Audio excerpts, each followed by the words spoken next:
बहुत बहुत मजेदार चीज है आइसोमेरिज्म। देखिए आइसोमेरिज्म क्या चीज है, देखिए मान लीजिए कोई एक एक ए पर्सन है, ठीक है, वो एक तरह का उसका स्ट्रक्चर है, लेकिन मान लो वो अभी फिलहाल के टाइम पे क्या है, इस तरह से है, अब वो योगा करना शुरू करता है, ठीक है, अब योगा करना शुरू करे तो उसने कुछ अपना अलग से एक नया स्ट्रक्चर बना लिया, ठीक है, योगा करते रहे।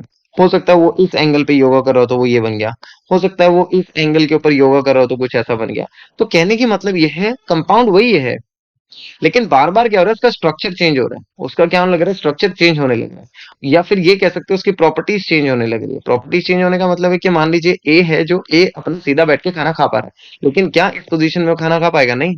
फिलहाल के टाइम पे मैं ये मानता हूँ कि प्रॉपर्टीज उसकी चेंज हो चुकी हैं। वो प्रॉपर्टीज चेंज हो चुकी है, तो ऑब्वियसली ऐसे कंपाउंड जिनका मॉलिक्यूलर फॉर्मूला तो क्या रहता है, सेम, ऐसे कंपाउंड जिनका मॉलिक्यूलर फॉर्मूला तो क्या रहेगा, सेम, लेकिन बेसिकली उसकी जो स्ट्रक्चर है वो चेंज हो, है ना।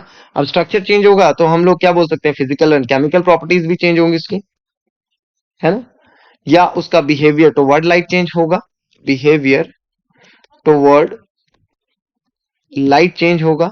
तो अगर ये सारी चीजें बनती हैं तो ऑब्वियसली मैं इसको क्या नाम दूंगा, ऐसे कंपाउंड को, isomer. Will call it as a isomer, यानी वो कंपाउंड जिनके मॉलिक्यूलर फॉर्मूला तो सेम है, लेकिन बेसिकली प्रॉपर्टीज जो है वो अलग अलग आने लग रही हैं। अब क्यों आने लग रही हैं? क्योंकि उसका स्ट्रक्चर चेंज हो सकता है, हो सकता है स्ट्रक्चर ना चेंज हो, स्ट्रक्चर वैसा ही हो, बॉन्ड की अरेंजमेंट मतलब बॉन्ड जो है वो रोटेट कर गया हो सकता है बिहेवियर टुवर्ड लाइट उसके डिफरेंट आने लग रहा हो। तो अब आइसोमेरिज्म के अंदर क्लासिफिकेशन को सबसे इंपॉर्टेंटली हम लोग ध्यान देते हैं। देखिए हमारे पास में ये तो क्लैरिफाई हो गया, जिनका स्ट्रक्चर डिफरेंट आने लग रहे हैं they are called as isomer, है ना। लेकिन क्लासिफाई इसको कैसे कर रहे हैं? देखिए क्लासिफाई मेनली जब आइसोमर्स को करते हैं तो हम लोग दो तरीके से करते हैं। एक आ गया स्टीरियो, ठीक है, और दूसरा आ गया मेरे पास में स्ट्रक्चर, ठीक है। मतलब कहने का यहाँ सिंपल है कि भाई कंपाउंड का जो मॉलिक्यूलर फॉर्मूला है वो तो सेम ही रहने वाला है, लेकिन जो स्ट्रक्चर है ना वो चेंज होगा तो स्ट्रक्चरल आइसोमर बन जाएंगे, ठीक है। स्पेशल अरेंजमेंट या बिहेवियर टुवर्ड लाइट डिफरेंट होगा तो उसे आप क्या नाम देंगे, उसे आप नाम देंगे स्टीरियो आइसोमर्स, ठीक है। बिहेवियर टुवर्ड लाइट डिफरेंट हो जाए, स्पेशल अरेंजमेंट डिफरेंट हो जाए, या स्ट्रक्चर वही रहे, बॉन्ड आगे पीछे हो गए, तो उसे हम लोग नाम देते हैं स्टीरियो आइसोमर्स। लेकिन फिलहाल स्ट्रक्चर में क्या चीज डिफरेंट है, अगर चेन डिफरेंट है, देखिए चेन किस तरह से, अगर चेन डिफरेंट है तो उसे आप नाम देंगे चेन आइसोमर। देखिए ध्यान से, फिलहाल के टाइम पे पूरी क्लासिफिकेशन है, एक बार इसको ओवरव्यू कर लेते हैं। स्ट्रक्चर की हमारे पास मेनली 5 टाइप्स आ गए, chain isomer, position isomer, functional isomers, metamers and tautomers.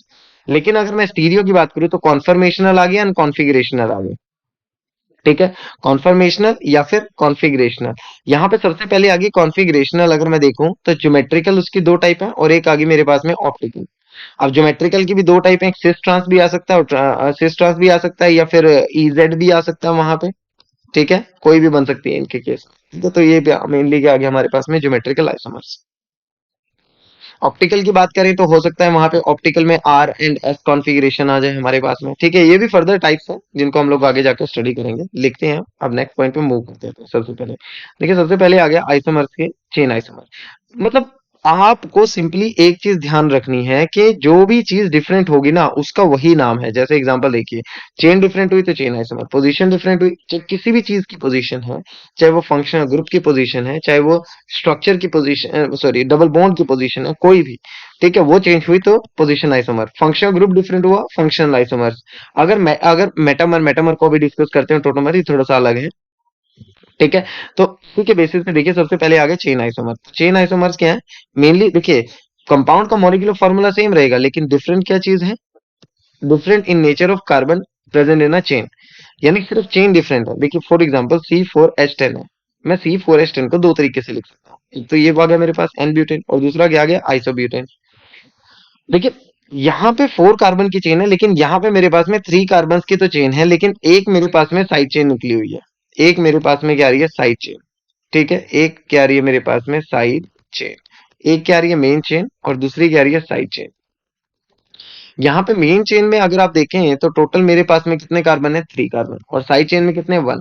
लेकिन यहाँ पे मेन चेन के अंदर मेरे पास में कितने आ रहे हैं, 4 कार्बन, और साइड चेन में अगर मैं देखूं तो मेरे पास में 0 कार्बन। तो यानी चेन का डिफरेंस आ रहा है, यहाँ चेन में 3 कार्बन है, यहाँ वाले में चेन में 4 कार्बन है। यहाँ 4 कार्बन, यहाँ 3 कार्बन, यानी सब कुछ सेम है, बट बेसिकली क्या चेंज आ रहा है, वो है चेन। जब चेन में डिफरेंस आ रहा है तो हम इसे क्या नाम देंगे, chain isomer. We call it as a chain isomer. देखिए एक और एग्जांपल, ये देखिए, यहाँ पे मैंने एग्जांपल में चूज किया ब्यूटेनल, 4 कार्बन है स्ट्रेट फॉरवर्डली ब्यूटेनल, लेकिन यहाँ पे 4 की जगह कितने हैं, सिर्फ 3 ही कार्बन है, यानी 4 कार्बन चेन यहाँ पे है, 3 कार्बन चेन यहाँ पे है, तो हम इसे क्या नाम देंगे, चेन आइसोमर्स। अब नेक्स्ट देखिए पोजीशन आइसोमर्स, भाई वही सेम चीज है, मॉलिक्यूलर फॉर्मूला सेम होगा, लेकिन डिफरेंस क्या आएगा, सिर्फ पोजीशन, पोजीशन किसकी हो सकता है, डबल बॉन्ड की, मल्टीपल बॉन्ड की, या फिर फंक्शनल ग्रुप की, कोई भी हो सकता है। देखिए एग्जांपल से इसको ज्यादा बेटर आप क्लैरिफाई कर पाएंगे। देखिए मान लीजिए मेरे पास एक है टू वन ब्यूटेन, वन लिख दिया मैंने, वैसे वन लिखने की नीड होती नहीं है, लेकिन फिर भी मैंने मेंशन कर दिया वहां पे। एक मेरे पास क्या आ गया, वन ब्यूटेन, और दूसरा क्या आ रहा है मेरे पास में, टू ब्यूटेन। यहाँ पे जो मेरे पास में डबल बॉन्ड है वो वन पोजीशन पे है, लेकिन यहाँ पे जो डबल बॉन्ड है वो मेरे पास में कहाँ पे है, टू पोजीशन के ऊपर। तो ये टू ब्यूटीन बोलेंगे इसको, वन ब्यूटीन बोलेंगे इसको। पोजीशन आइसोमर्स क्या, एक और एग्जांपल, यहाँ पे मेरे पास में 3 कंपाउंड्स है, चेक करिए, 3 में यहाँ पे ये मेरे पास आ गया ऑर्थो टोलेल्डिहाइड, यहाँ मेटा टोलेल्डिहाइड, और यहाँ पे आ गया टोलेल्डिहाइड। वैसे टोलीन क्या होता है, देखिए जब भी मान लीजिए मेरे पास में कोई बेंजीन रिंग है और बेंजीन के ऊपर अगर तो CH3 कनेक्ट है, तो अगर तो CH3 कनेक्ट है, देखिए अब पोजीशन थोड़ा सा स्लाइड में शिफ्ट हो गया था, थोड़ा सा चेंज था, देखिए। हम्म, देखिए है क्या चीज, मान लीजिए आपके पास एक, सपोज करें कोई भी यहाँ पे, देखिए यहाँ पे एक छोटी सी चीज आपको ध्यान रखनी पड़ेगी। मान लीजिए ये आपके पास एक बेंजीन रिंग है, और बेंजीन रिंग के अंदर आपके पास अगर CH3 सॉरी CHO अगर रिंग के ऊपर कनेक्ट है, then you called it as a benzaldehyde, तो इसका नाम होता है बेंजल्डिहाइड, ठीक है। लेकिन अगर वहीं पे बेंजीन रिंग के ऊपर अगर कहीं पे मान लीजिए कुछ CH3 ग्रुप प्रेजेंट हो, तो इसे नाम दिया जाता है टोलीन। तो ये जो कंपाउंड्स है टोलेल्डिहाइड, ये इसी बेसिस पे लिखे गए हैं, टोलीन एंड बेंजल्डिहाइड यानी टोलेल्डिहाइड, इस तरह से नाम दिया गया। अब इन पोजीशंस को हम लोग नाम देते हैं ऑर्थो, ये पोजीशन कौन सी है, मेटा, एंड द लास्ट जो हमारे पास में आ गई ये कौन सी आ गई, पैरा। तो अगर आप देखें तो यहाँ मेटा पोजीशन के ऊपर अगर CH3 हुआ तो मैं नाम दूंगा मेटाटोलेल्डिहाइड, लेकिन अगर ऑर्थो पोजीशन पे CH3 कनेक्ट हुआ तो मैं इसे नाम दूंगा ऑर्थोटोलेल्डिहाइड, लेकिन अगर ये पैरा पोजीशन पे कनेक्ट हुआ देन हम लोग इसको नाम देंगे पैराटोलेल्डिहाइड, इस तरह से, ठीक है। तो अब अगर आप देखें तो कंपाउंड का मॉलिक्यूलर फॉर्मूले में कोई चेंज नहीं है, कंपाउंड का फॉर्मूला वही का वही है, कंपाउंड के फॉर्मूले में कोई चेंज नहीं आ रहा, लेकिन अगर आप देखें तो स्ट्रक्चर डिफरेंट है, और स्ट्रक्चर में क्या डिफरेंट है, CH3 की पोजीशन। यहाँ अगर आप चेक करो तो CH3 किस पोजीशन पे कनेक्ट है, ऑर्थो पोजीशन के ऊपर, CH3 कनेक्ट है आपका ऑर्थो पोजीशन के ऊपर। लेकिन अगर आप यहाँ चेक करेंगे तो यहाँ कहाँ प्रेजेंट है, वो मेटा पोजीशन पे, लेकिन जबकि यहाँ पे कहाँ आने लग रहा है, वो पैरा पोजीशन के ऊपर, यहाँ पैरा है, यहाँ पे मेटा है, और यहाँ पे क्या आ रही है, ऑर्थो पोजीशन।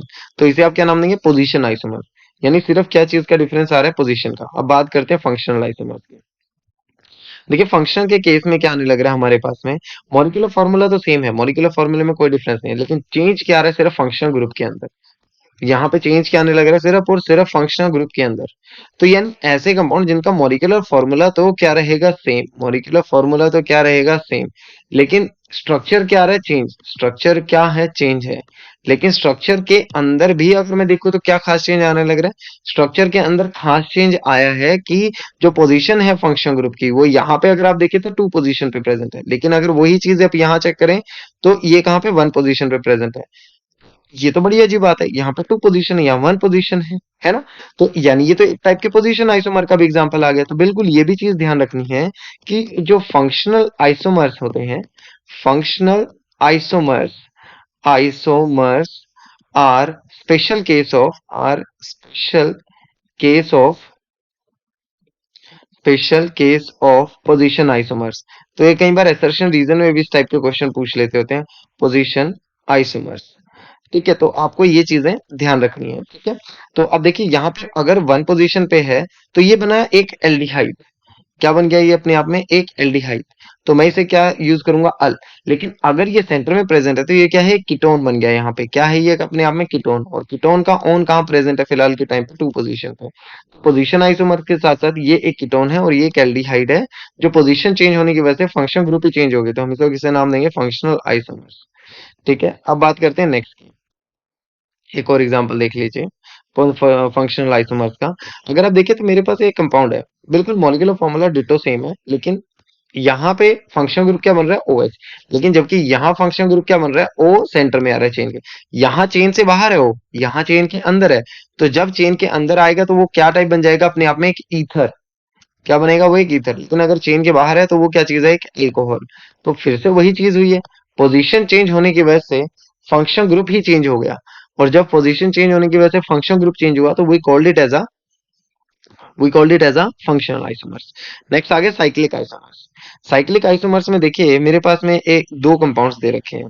दोनों के मॉलिक्यूलर फार्मूला अगर मैं देखूं तो दोनों के मॉलिक्यूलर फार्मूला डिट्टो सेम है, दोनों में कोई चेंज यहाँ पे प्रेजेंट नहीं है। लेकिन एक चेंज जो आने लग रहा है यहाँ पे, अगर आप देखें तो यहाँ पे जो चेन है आपकी वो 1 2 और 3, टोटल 3 कार्बन और ऑक्सीजन इनके सेंटर में है।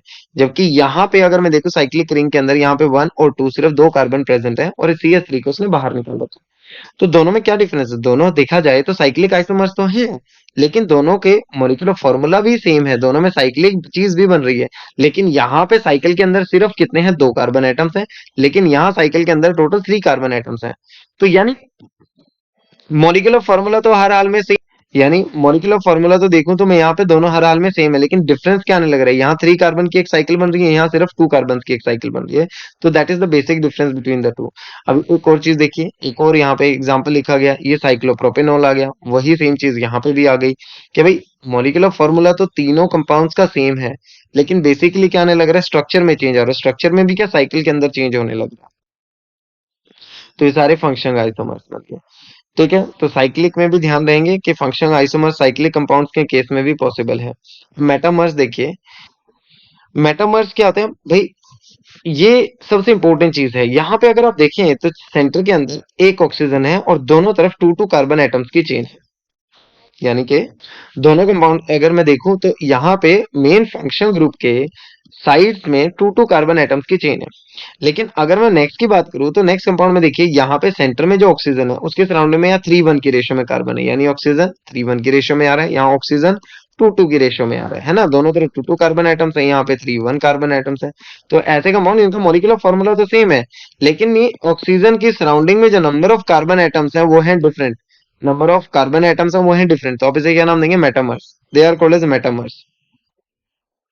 अब अगर मैं बात करूं मेटामर्स का, एक और एग्जांपल देखिए, यहाँ पे ये आ गया कीटोन ग्रुप में। यहाँ कीटोन मेन ग्रुप है जहाँ पे दोनों साइड्स में क्या है, 2 कार्बन एटम्स की चेन है। लेकिन यहाँ चेक करें, यहाँ पे 3 कार्बन की चेन आ रही है और एक साइड पे कितनी आ रही है, 1 कार्बन एटम्स की चेन। यानी सेंटर में जो फंक्शन ग्रुप है यहाँ पे 3 कार्बन एटम्स और यहाँ पे क्या आ रहा है, 1 कार्बन एटम। तो यहाँ जो सेंटर में फंक्शन ग्रुप है उसके सराउंडिंग में 2 carbon atoms and 2 carbon atoms.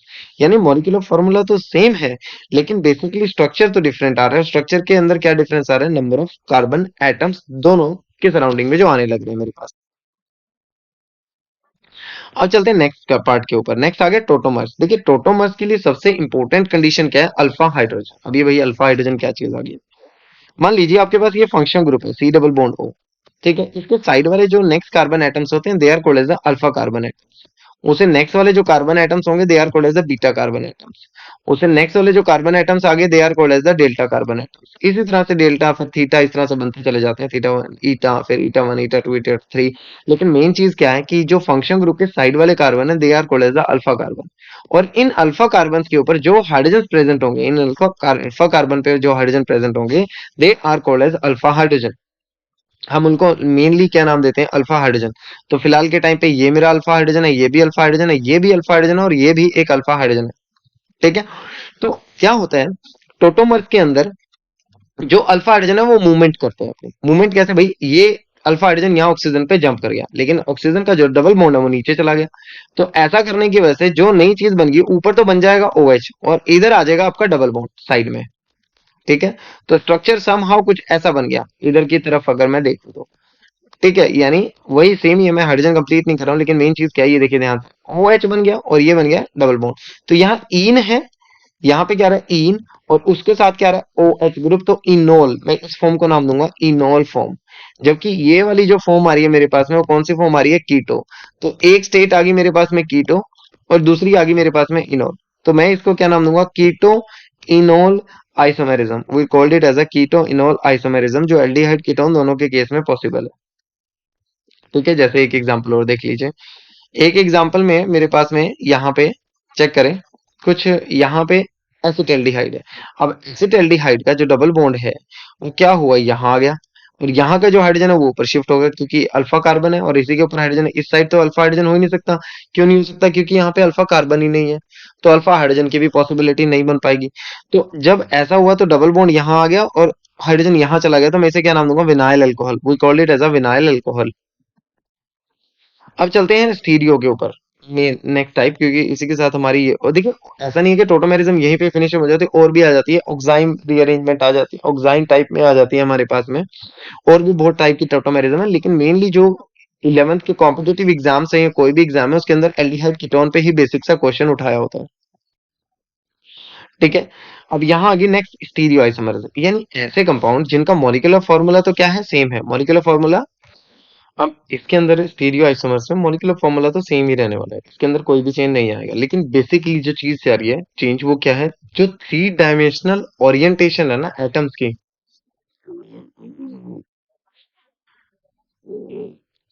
वो मेनली डिफर करेगी यहाँ पे। अगर वो मेनली डिफर करेगी, मतलब कहने का ये बात है कि स्ट्रक्चर वही होगा बेसिकली, अगर मैं देखूं तो कुछ इस तरह का स्ट्रक्चर होगा, लेकिन हो सकता है कि थ्री डायमेंशनल अरेंजमेंट डिफरेंट हो जाए। हो सकता है एक स्ट्रक्चर के अंदर CH3 यहाँ पे आ रहा है, H यहाँ पे आ रहा है, जबकि दूसरी स्ट्रक्चर अगर मैं डिजाइन करने जाऊं तो H ऊपर चला गया और CH3 नीचे आ गया।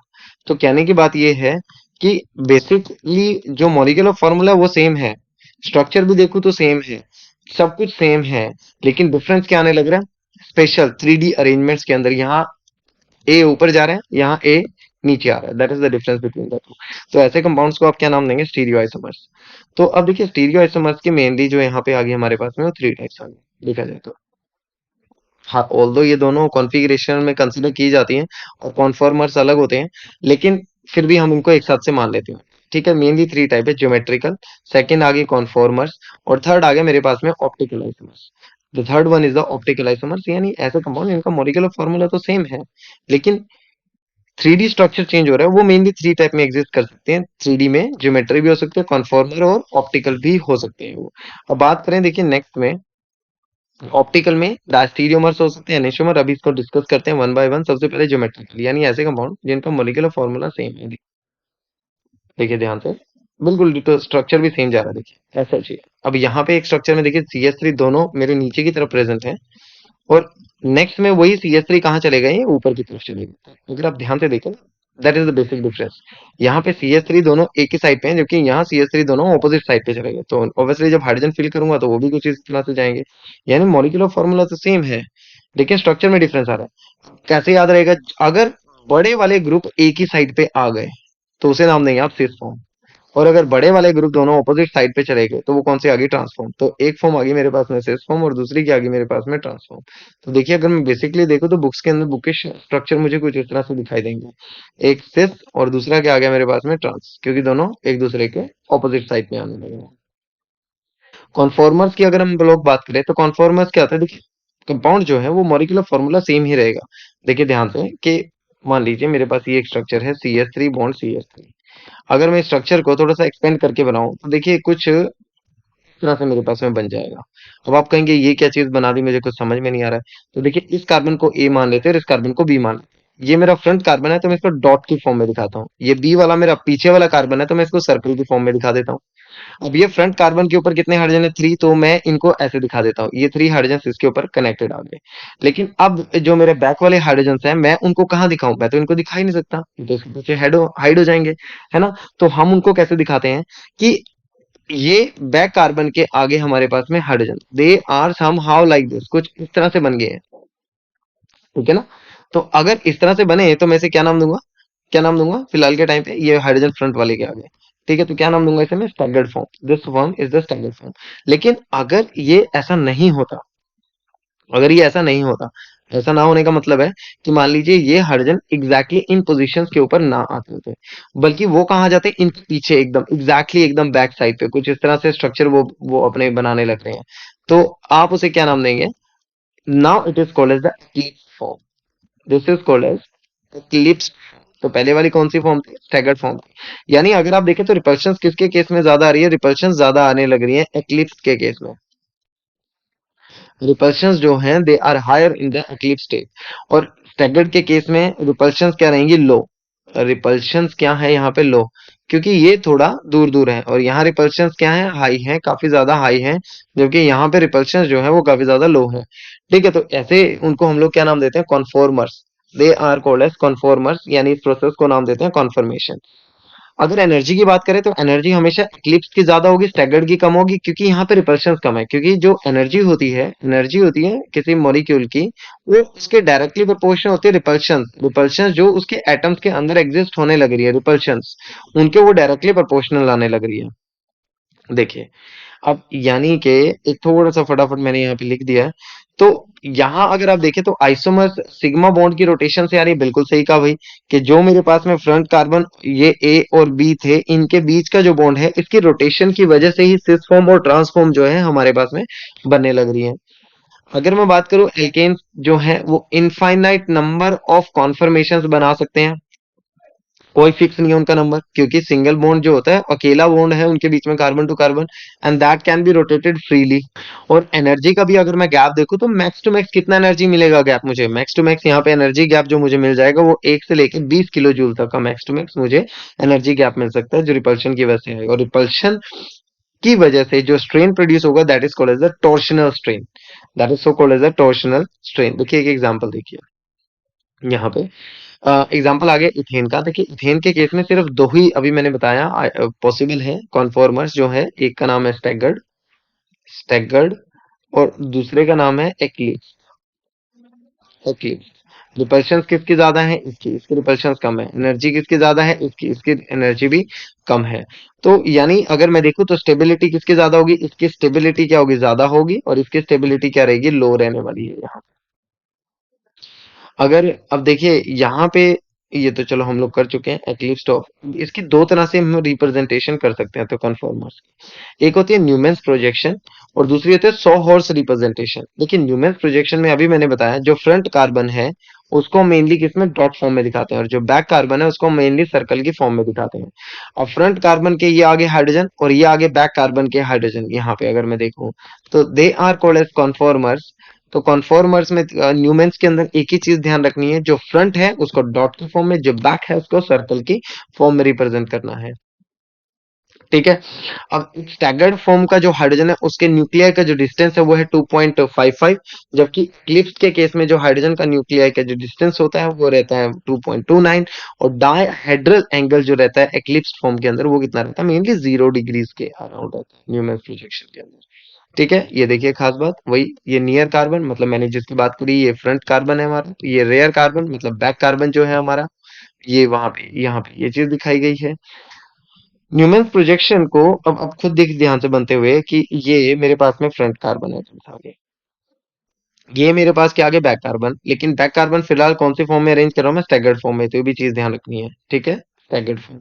लेकिन अगर इसी चीज को मैं एक्लिप्स में दिखाऊं तो एक्लिप्स में क्या है, ये देखिए बिल्कुल पास पास आ चुके हैं हाइड्रोजन, तो ऑब्वियसली रिपल्शन इनके केस में काफी ज्यादा रहेगी। ठीक है, जो बाकी कॉन्फर्मेशन होते हैं they are called as the skew conformation. ठीक है, जैसे देखिए यहाँ पे एक्लिप्स्ड और जो स्टैगर्ड फॉर्म है, अब ये क्यों क्या चीज आ गई, देखिए एक तो एक्लिप्स फॉर्म आई गई, एक स्टैगर्ड फॉर्म आ गई, बाकी जितनी भी बची हुई कॉन्फर्मेशन कोई मॉलिक्यूल शो कर सकता है उसे हम क्या नाम देते हैं, स्क्यू कॉन्फर्मेशन। स्क्यू में क्या हो सकता है आपके पास गाउच आ जाए, हो सकता है आपके पास गाउच वन आ जाए, गाउच टू आ जाए, गाउच टू बन जाए, या फुली एक्लिप्स्ड बन जाए, वहां पे फुली एक्लिप्स। अगर मैं देखूं तो ये सारी की सारी कॉन्फर्मेशन मेनली ब्यूटेन और उससे हायर एग्जिस्ट करती हैं।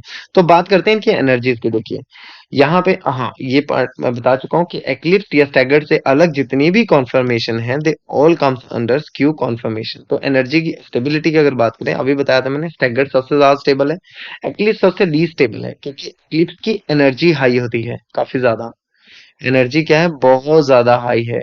जबकि अगर मैं यहाँ पे बात करूँ तो एनर्जी क्या है, बहुत ज्यादा लो है। यहाँ पे एनर्जी क्या है, लो है, लेकिन क्यू की कॉन्फर्मेशन की जो एनर्जी वो आती है बीच में, वो आती है मेनली बीच के अंदर। जो इक्लिप्स कॉन्फर्मेशन है वहां पे बॉन्ड बहुत पास पास होने की वजह से जो रिपल्शन है वो काफी ज्यादा रहती है, लेकिन स्टैगर्ड के केस में ऐसा नहीं है, क्योंकि वहां रिपल्शन कम होती है, कारण ये है कि बॉन्ड लेंथ थोड़ी सी ज्यादा होती है, अभी जैसा कि हम लोगों ने डिस्कस किया है। तो देखिए अब ऑप्टिकल आइसोमर्स के केस में क्या, मॉलिक्यूलर फार्मूला तो सेम रहने वाला है, मॉलिक्यूलर फार्मूला तो हम किसी भी हाल में चेंज नहीं कर सकते। ठीक है, मॉलिक्यूलर फॉर्मूला वो जो है वो क्या रहेगा, सेम। स्ट्रक्चर फॉर्मूला भी क्या रहने वाला है, सेम रहेगा। यानी स्ट्रक्चर भी आप उसका चेंज नहीं कर सकते, यानी वो भी सेम रहने वाला है। अब जो चीज चेंज होगी वो क्या है, स्पेशल बिहेवियर टुवर्ड लाइट।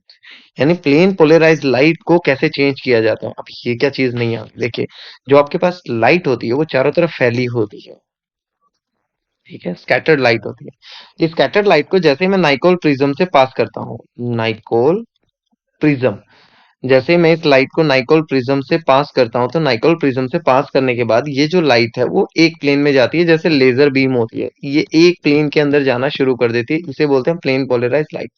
फिर मैं क्या करता हूँ, कंपाउंड के एक्व सॉल्यूशन के ऊपर इस लाइट को डालता हूँ, ठीक है, और उसके बाद मैं क्या चेक करता हूँ कि भाई लाइट किस साइड में रोटेट कर रही है, लाइट उल्टी साइड में रोटेट कर रही है, घड़ी की डायरेक्शन में रोटेट कर रही है, लाइक दिस, या घड़ी के ऑपोजिट साइड में रोटेट करने लग रही है कुछ इस तरह से। तो अगर घड़ी की डायरेक्शन में जा रही है तो हम इसे नाम देते हैं क्लॉकवाइज डायरेक्शन को आर कॉन्फ़िगरेशन, लेकिन उसके अगर ऑपोजिट जा रही है तो हम उसे क्या नाम देते हैं, एस कॉन्फ़िगरेशन। तो ऑप्टिकल आइसोमर्स इसी के ऊपर बेस्ड है। तो जब मैंने प्लेन पोलराइज लाइट को किसी कंपाउंड के ऊपर डाला तो हो सकता है वो लाइट को रोटेट कराए और हो सकता है वो लाइट को रोटेट ना कराए, क्योंकि अगर किसी कंपाउंड में दोनों की दोनों फॉर्म एग्जिस्ट कर रही हैं तो वो क्या करेगा, उसकी रोटेशन को कैंसिल कर देगा। तो इसका मतलब है कि जो ऑप्टिकल आइसोमर हैं वो दो तरह के आ गए, एक जो ऑप्टिकली एक्टिव हो जिसके अंदर ये फॉर्म मिले हमें, दूसरे जो ऑप्टिकली इनएक्टिव हो। तो जो ऑप्टिकली एक्टिव है they are called as diastereomer, जो ऑप्टिकली इनएक्टिव है they are called as enantiomers, ठीक है। अब मैंने ऐसा क्यों बोला, देखिए यहाँ पे एनेंशियोमर्स क्या होते हैं, एक कंपाउंड है जैसे ए है, मैंने ए को मिरर में देखा, तो मिरर में देखने के बाद में मुझे ए ऐसे दिखाई दे रहा है, तो इसे मैं क्या नाम दूंगा, डायस्टीरियोमर्स। ये एनेंशियोमर नहीं है ये वाला कंपाउंड। लेकिन जैसे मैंने पी को मिरर के अंदर देखा तो वो क्या बनेगा, अपने आप में क्यू बन जाएगा, ठीक है ना, जब मिरर के अंदर पी को मैं देखने लग रहा हूँ। तो यानी एक कंपाउंड जो है, अब अगर मैं पी को यहाँ से पिक करके इस क्यू के ऊपर रखने की कोशिश करूँ तो नहीं रख पाऊंगा मैं, एग्जैक्टली इसके ऊपर सुपर इम्पोज नहीं हो पाएगा, फिट नहीं हो पाएगा। जैसे एग्जाम्पल दो अपने हाथ, तो इसे क्या नाम दूंगा मैं, एनेंशियोमर। लेकिन अगर मैं ए को उठा के ए के ऊपर रख देता हूँ तो ये क्या बन गया, डायस्टीरियोमर। क्या बन गया, डायस्टीरियोमर। तो अगर आप ध्यान दें तो मिरर इमेज यहाँ पे पॉसिबल है, यहाँ पे मिरर इमेज नहीं पॉसिबल है। यानी ये क्या होंगे आपके एक दूसरे के रोटे, अभी क्या होंगे यहाँ पे, एनेंशियोमर, और ये क्या बन गया आपके, डायस्टीरियोमर। अब अगर मैं इसी चीज को देखूं तो देखिए मेरा हाथ है लेफ्ट हैंड, अब मैं उठा के इसको इसके ऊपर रख सकता हूँ, लेकिन इस हाथ की मैं अगर ऑपोजिट साइड देखूं तो मैं इसके ऊपर उठा के नहीं रख सकता, यानी इसकी मिरर इमेज बन सकती है। इसी तरह से ये कंपाउंड देखिए कोबाल्ट के साथ, है ना, तो मिरर के अंदर ये चीज ऑपोजिट दिखाई दे रही है। अगर आप ध्यान दें तो यहाँ ये जो रिंग है ये इसके एग्जैक्टली ऑपोजिट साइड पे गई हुई है, ये जो रिंग है ये इसके एग्जैक्टली ऑपोजिट साइड पे गई हुई है ना। तो आप इसे क्या नाम देंगे, diastereomer. We called it as a sorry we called it as a enantiomer. अब देखिए enantiomer, two stereo isomer which are mirror image of each other, तो they are called as enantiomer. और अगर वो ना हो तो उसे बोलते हैं डायस्टीरियोमर, ठीक है। देखिए कैसे मैंने मिरर में देखा तो ये मुझे कुछ ऐसा ही दिखाई दिया। अब आप कहोगे आर और एस, अभी अभी हम लोगों ने प्रायोरिटी सीक्वेंस किया था, तो आप उसी के बेसिस पे आर एस बना सकते हो, ज्यादा हार्ड एंड फास्ट रूल इसमें बनाने की जरूरत नहीं है। अगर मैं देखूं तो यहाँ कॉन्फ़िगरेशन आ गई मेरी 1 2 एंड 3 प्रायोरिटी, सॉरी यहाँ कॉन्फ़िगरेशन आ गई मेरी 1 2 एंड 3 प्रायोरिटी सीक्वेंस के बेसिस पे, तो यानी कॉन्फ़िगरेशन क्लॉकवाइज आ रही है, तो मैं इसे क्या नाम दूंगा, आर कॉन्फ़िगरेशन। वहीं पे अगर मैं इसके केस में चेक करूं तो मेरी कॉन्फ़िगरेशन जो है वो जा रही है ऑपोजिट साइड पे, तो मैं इसे क्या नाम दूंगा, एस कॉन्फ़िगरेशन। तो एक टाइप आ गई आर और दूसरी आ गई एस, जिसको मैं मिरर में देख पा रहा हूं, तो इसे क्या नाम देंगे आप, एनेंशियोमर। अब आगे डायस्टीरियोमर। अब मान लीजिए डायस्टीरियोमर में मेरे पास एक दो कंपाउंड, दोनों कंपाउंड अगर मैं देखूं तो आप उसे जरा मिरर में देखिए, समहाउ मिरर के अंदर वो उसका कोई अलग से चेंज नहीं दिखाई देगा, मतलब ये तो अलग अलग है, ठीक है। तो खास चीज क्या है, सिर्फ देखिए दो, सॉरी ये मिरर पॉसिबल नहीं है, इनको मिरर में देखेंगे तो अलग तो दिखाई देंगे, उल्टा दिखाई देंगे ना, तो इस वजह से ऐसे दिखेंगे। तो अब अगर आप देखें तो यहाँ पे ओ एच प्रेजेंट है, इसका ओ एच इस साइड का है, जबकि यहाँ पे दोनों ओ एच एक साइड, तो ये डी इराइथ्रोस है, ये क्या आ गया, डी थ्रियोस आ गया, तो ये दोनों क्या है, डायस्टीरियोमर्स है। आई होप इस वीडियो से आपको काफी सारी चीजें क्लैरिफाई हुए होंगी। इफ यस तो please like share and subscribe जरूर करें चैनल को। Thank you. एंड हो सके तो मैक्सिमम अपने फ्रेंड्स के साथ में इस पर वीडियो को शेयर जरूर करें ताकि उन तक भी इंफॉर्मेटिव इंफॉर्मेशन जरूर जाए। Hello viewers.